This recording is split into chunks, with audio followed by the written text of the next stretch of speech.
Welcome back, everybody, for another deep dive. Today we've got a case that's, I don't know about you, but I find it fascinating and unsettling at the same time. The story of Anthony Gignac, a man who successfully impersonated a Saudi prince for over 3 decades. Wow. It's incredible. And, we want to try to understand how he was able to do this for so long and really kind of get into the psychology of why people fell for his schemes. Yeah, and I think that's the best way to approach this story because Gignac's story is a powerful example of how con artists are able to sort of exploit human psychology and really achieve their goals through that. Yeah, and when you look at his background, it certainly doesn't seem like he would be living this lavish lifestyle. Right. He wasn't born into royalty. He started life as an orphan in Colombia named Jose Moreno, and was adopted and brought to Michigan at age 6. Yeah, and it's tempting to look at a story like that and draw a direct line from, a difficult childhood to a life of crime, but it's not quite that simple. What we can say is that a lot of Gignac's early cons actually reveal a pattern of exploiting trust and authority. Well, yeah, like that time when he was 12 years old and he convinced a Mercedes dealership to let him test drive a car by pretending to be a Saudi prince. It's pretty audacious, Yeah. even for a kid. What's fascinating about that, though, is that this early incident really foreshadows his future tactics. Right. Impersonating royalty became his signature move, and he would consistently use this persona, often as Prince Adnan Khashoggi, to defraud businesses and individuals. And it worked. For years, he was living this life of luxury, racking up these huge bills at hotels and restaurants, all on the promise of payment from his fictional royal family. I mean, it almost seems too easy. Well, you have to remember, this is before the days of instant background checks and readily available information. So Gignac was really able to exploit that gap.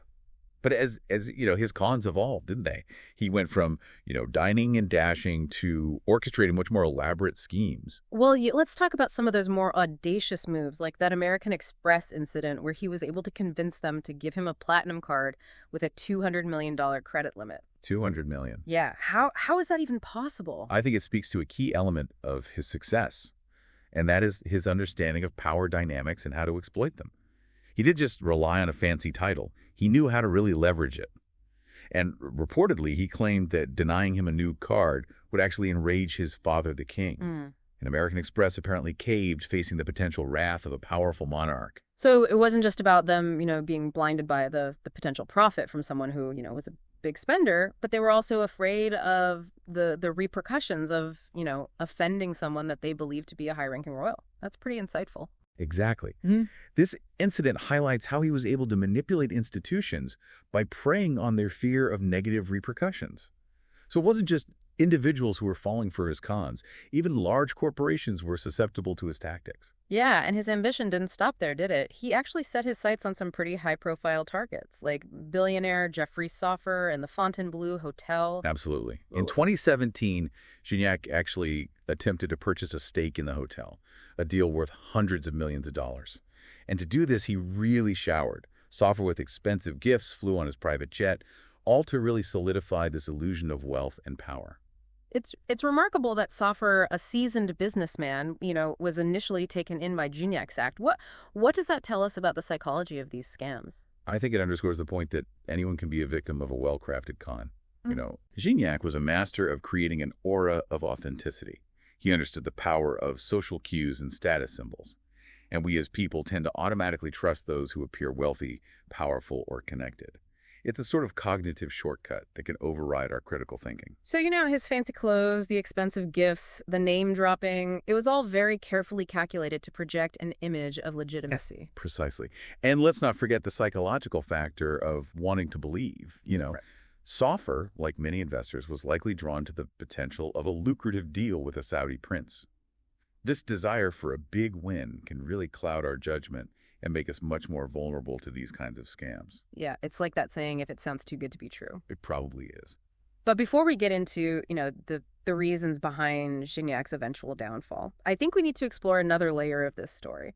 The psychological pressure on those involved in such elaborate schemes. Gignac's accomplice in the Fontainebleau deal, Carl Williamson, met a rather tragic end. Yes, he did. Williamson actually died by suicide shortly after being brought in for questioning. And it's a dark turn in the story, but it really reveals the immense weight that comes with maintaining such a complex facade for years. The fear of exposure, the potential consequences, it can be psychologically crushing. It's really a tragic dimension to this whole story. Yeah. And it just shows, the human cost of, these elaborate schemes.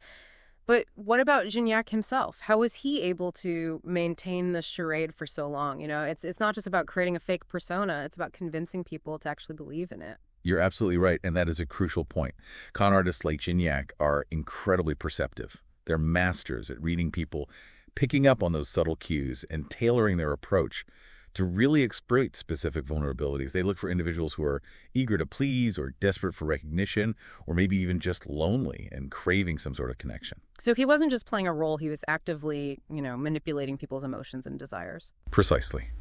He understood that trust is a form of currency, especially in the circles that he was trying to infiltrate. He offered this glimpse into a world of wealth and privilege, a chance to rub shoulders with royalty. And people were drawn to him because he represented something that they aspired to. He was selling a fantasy, and people were buying it literally and figuratively. And like any good salesman, he knew how to make his product irresistible. He had the clothes, the cars, the entourage, even fake diplomatic credentials. I mean, he created a complete illusion of authenticity. It sounds like he was a master performer, always on stage, always playing the role of the charming prince. Absolutely. And charm is a con artist's most potent weapon. No. It disarms people, lowers their defenses, and makes them more receptive to suggestion. And Gignac was likely very charismatic, able to build rapport quickly and really gain people's trust. It makes me think about, confirmation bias, that tendency we have to favor information that confirms our existing belief. It seems like Gignac was really a master at exploiting that. Confirmation bias is a very powerful force. If someone already believes that Gignac is this wealthy prince, they're more likely to overlook inconsistencies or red flags. They might even interpret those inconsistencies as further proof of his authenticity. Like, of course a prince would be eccentric. He's not like ordinary people. So it's not just about, being gullible or naive. It's about how our brains are wired to see what we want to see, especially when it aligns with, our desires or aspirations. Exactly. And Gignac was a master at playing on those desires. He offered people this chance to be a part of something exclusive, something prestigious. And once they bought into that, it became very difficult for them to actually see the truth. And this brings us to the question of his downfall. After years of, successfully pulling off these elaborate cons, what finally brought Gignac's house of cards crashing down? It wasn't a team of investigators or some, high-tech sting operation. It was something far more mundane. Pork? Yeah. It might seem anticlimactic, but it's actually a brilliant example of how even the most meticulously crafted facade can be shattered by a single, seemingly insignificant detail. Gignac, posing as a devout Muslim, was observed ordering pork at a restaurant. And this blatant inconsistency caught the attention of Jeffrey Soffer, who finally started to question the authenticity of his Saudi prince. So after all that, a simple food order was his undoing. It's almost comical. It is. But it also highlights the importance of, paying attention to details, noticing those inconsistencies that might signal something is amiss. Absolutely. Okay. And in this case, that one detail, that breaking character, led Soffer to hire a private investigator, which ultimately unraveled Gignac's entire web of lies. It's a reminder that even the most elaborate cons can be exposed by a single thread of truth. But the question remains, could someone like Gignac pull off these kinds of cons in today's world?